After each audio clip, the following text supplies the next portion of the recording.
So I think we can agree on something here, that the more you care about something, the more you have a sense of empathy and connection with other people's feelings, the more you can really just sense like the energy around you and the energy with other people, the more painful bad things can be, right? I think it makes sense to me at least. So if you're an ENFP or you're an INFP, you're an NF, you're very tied in with other people, with their emotions, their feelings. We tend to really care, right? Which has a lot of really positive benefits. It also has a big negative, and it's that we tend to be avoiders. We tend to, like, if there's something in front of us, that like a difficult conversation, maybe quitting a job or ending a relationship, or just like asking our roommate to clean up, we'll tend to avoid that because that situation can be a little more difficult for us, perhaps, than it is for other people. Now, something that plays in with this avoidance is escapism. And escapism is our desire to, leave difficult feelings. And that could be an ongoing feeling, if you have a job you really don't like, or you're in a bad relationship where you just want to escape all of that. Or it could be escaping sort of in the moment, right? You have to make a difficult call. You check your phone. You saw that your landlord called. You have to call them and be like, I don't have any money. And you're looking at your phone, and the right thing to do is just call them. But suddenly you're like, I could play some games on my phone instead. I could maybe, go watch a Netflix show, do something else, see what happens. And this isn't good, as you might imagine, because usually the things that we are avoiding aren't actually that hard to do. And when we do them, 99% of the time they are easier than we thought they would be, because in our mind they blow up, they become this big terrible thing. In real life, not that big of a deal, right? But escapism can then become a really big problem. Now, escapism in general is built into just about every industry in life. Social media, built on escapism.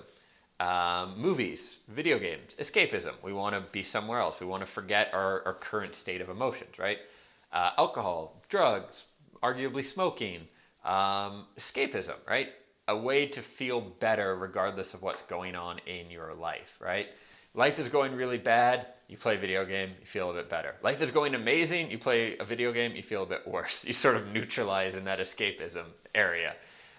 This isn't a terrible thing, though. I remember when I was in my mid-20s, maybe later 20s, I forget exactly when, and I had a business failure, and it was quite a rough time for me.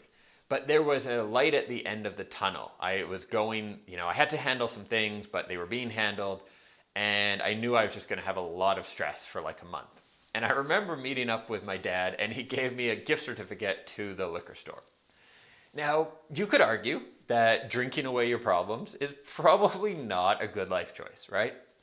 But the way I thought of it at the time is I'm under a tremendous amount of stress. This isn't very healthy. And there's a light at the end of the tunnel. I'm not drinking because I want to avoid a job I'm going to every day, or I'm not drinking because there's a relationship I'm in that I hate. It's like, this is going to be a tough couple weeks. Let's, have some wine at the end of the night or the middle of the morning, whatever. And that's going to make the whole thing, easier. And sometimes I think that's good. If you're getting open heart surgery, you want to escape that pain, right? You want to take some medicine and get out of that. Cool. So I'm not against movies. I love going to movies. I love playing Xbox. I like some level of escapism. Problem comes when that takes over like the majority of your life, or I would argue more than an hour or two a day of your life, especially if you're, trying to do something significant here. This pulling away from whatever's difficult, not only does it stop you from doing that difficult thing, but usually we don't then move to the next item on our to-do list, right? So if you're an entrepreneur, you have a to-do list of 10 things, and one of them is like fire Bob, right? Poor Bob, he's always my example. So you want to fire Bob, but you hate firing people. So you don't, want to do it. You're trying to avoid it. And so you look at your list, you're like, gotta fire Bob. It's the most important thing to do today. I don't want to fire Bob. Maybe I'm going to check like Facebook quickly. Maybe there's a message from that client, or, let's check my email quickly. So you escape out of the pain of having to have a really difficult conversation with someone, and you go and just do totally nothing, like play a video game or, do whatever. You usually don't say, okay, I don't want to call Bob, but let's go and do the next 9 things on my to-do list. Be really productive today, and then at the end of the day, maybe I'll call Bob. For whatever reason, that's not how we're wired. So when you have these parts of your life that you're trying to avoid, and then you escape to, it ends up having this huge snowball effect on your life, where you're just like avoiding everything, and basically an entire day will go to waste because you're trying to avoid like one thing that would take you 5 minutes if you just actually went and did it. Fortunately, there are some solutions to this. Now, I'm filming this as part of a series. I'll do a couple other videos on this, on breaking addictions to like phone and Netflix and this sort of thing, and creating an empowering environment. These all tie in with escapism and avoidance, so definitely check those out. I'll make sure they're linked up here. Another thing you can do is these activities you tend to avoid. Like, yes, I would like to tell you, meditate deeply, overcome all your fears, become Superman overnight, and just do those things. And unfortunately, via a YouTube video, I may not have that ability. If we were sitting face to face, doing coaching for a few hours, could probably work on that, right? So I don't know if you can just overcome all that right now. You definitely can over time in life, get more comfortable having confrontation, learn how to fire people, learn how to make difficult phone calls or organize your inbox or whatever it is. But a better solution is probably finding ways to eliminate those activities from your life. If you know every time you need to, organize your calendar, you procrastinate it all day, maybe you should hire someone to help you organize your calendar.